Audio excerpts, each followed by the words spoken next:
So that's our little piece of paradise. Now what we've done here, as I said, I've tried to make a small property a big property. So I've got little man syndrome. Right. So what we've done is we've, in terms of access, just to describe the place fully, this is a high point over here, and this is a high point over here, and our property is on a corner. So what we've done is water comes down this road, and then there's a valley that runs through here, right? And there's an existing dam that was here when we got the property. Another text. Existing pond here, and then we built a pond here. So water comes through here, comes down here, and then it also comes down here because it's a corner property, so we've used the roads, and then it came down in through here. And then it went from there down to here, and there's a creek that sort of runs along the bottom here. So when I got the survey, and these are half-metre contour lines, so 2-foot contours, it cost me $1,000 to get the contour map done with a total station, which is one of the types of instruments we use. Now, what we did was I wanted to have, because this is north-facing, on the southern hemisphere you have north-facing houses, wanted to have a sun-facing house that had a water view, right?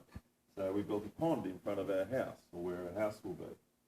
So, but to get that, as you can see, that's on a contour. So where's the water going to come from?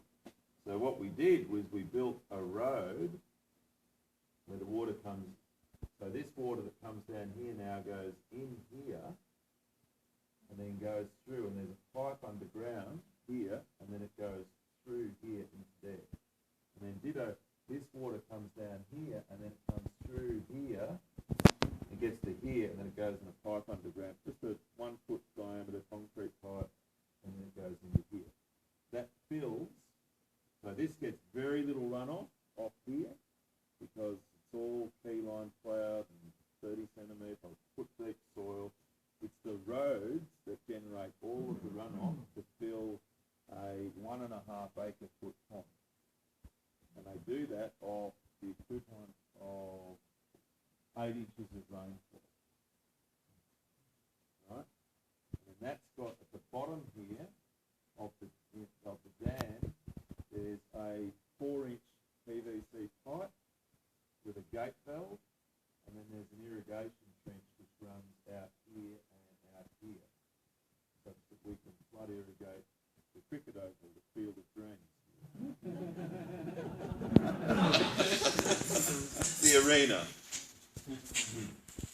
surrounded by oaks and Moreton Bay figs. Beautiful. Now, so that's very effective. So again, just highlighting how one can, in your water planning, even if you've got roads, county roads or roads going by, you can invite them, if you do it right and you think about it and you apply due diligence, you can invite that water in and then use it as a resource. Or if you're going to build a new driveway, we'll actually apply that permaculture principle. Each element performs many functions. So our road is not just a road, it's also the primary source of water for this. This dam and this dam, the water levels are the same. Right? So when this dam fills, and this is about a 3 or 4 acre foot dam, when this dam overflows from the water that comes down here and the water that comes down here, it goes to here. And then when they're both full, right here is a level sill spillway. So the water builds up in the channel between the two, and then it flows off into a forest, which goes all down through here. Right? So it works out pretty nicely, and we've had a few occasions where that's happened now. And then if everything is full, and this can't take any more, then it goes out to this pond, and when that one fills, it then goes over to here and then goes to our neighbour's pond, which is here. So we're spreading the love of water around, because we've got quite a bit of water that comes down through here.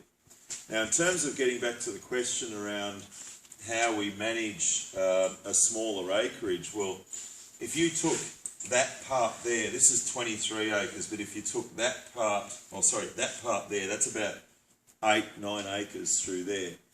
What we did is we've got wide-spaced agroforestry and wide-spaced orchards. So these rows here are 12 metres apart, and you can see the individual tree sites there, that you can see the mulch circles. That's about a yard square of oat straw that we've used on each tree spot. So there's 12 yard spacing between these, and that's enough to run cattle down. So you can have a tree here and a tree here, and then have an electric fence here, and then you've got your pasture in between.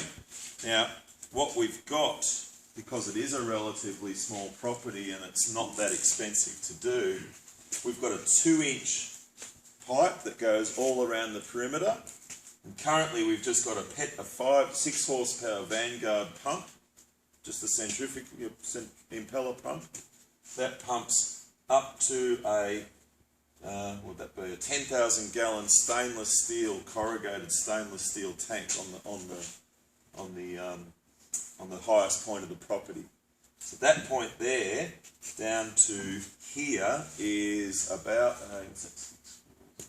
24-foot drop. So that's enough to run drippers, and as we've tested, we've got the line, which are 1.5-inch lines running along here. They run drippers, but they can also run a sprinkler in between. Right? And the sprinklers, as we've tested, just happen to irrigate the pasture in between. Right? So how much annual rainfall? This is anywhere between 10 to 18-inch rainfall. 10 to 18-inch rainfall. Right? So our trees on this side of the property use 160,000 litres of water a year to be irrigated, and that's what they'll use forever. The irrigation systems will use on this side of the property with pretty slow irrigation, slow rate of irrigation, will use about 800 to 1 million litres of water a year. We've got in storage now something like nearly 8 million litres of water a year in our storage. So for our 10 acres, that will basically be using 1 million litres of water a year. So, where that comes to though, in your question, is that now we can manipulate our recovery periods and increase the volume of forage that we can grow. So when we started there and looked at the grazing plan, we could probably only grow about 2,000 kilograms per hectare. So about 2,000 pounds per acre. That'd be about right. It's around about half and half. So, but now with the irrigation and the increased soil depth and all of that, we're probably at close to about 3,500 pounds of forage per acre. Right? But with the irrigation, our recovery periods, which ordinarily are at the whim of the climate, we can now turn the clouds on and off. Right? So we can get, in spring, with irrigation, we can get 35-day recoveries. Right? And your recoveries around here, I'm assuming over, spring are probably, 40s to 60 days at best? Something like that? Would that be about right? Yeah, during the growing season, 30 to 60. Oh, you can get down to 30? Yeah. All right. But then when you get, once the rain stops and you start to get into April, May, June, there isn't any recovery. And so that's the point at which we turn the water on, and that's the same time that we water all the fruit trees and all of the, in this case, this is a wide-spaced system of oaks, figs, so cork oak, holm oak, which are two oaks from your equivalent to your live oaks here, California live oaks. Figs, we've got about 15 different varieties of figs. We've got 14 varieties of carob, We've got about 10 different varieties of mulberry, both black and white. And yeah, that's all that's what a acre system, as it's called in Spain.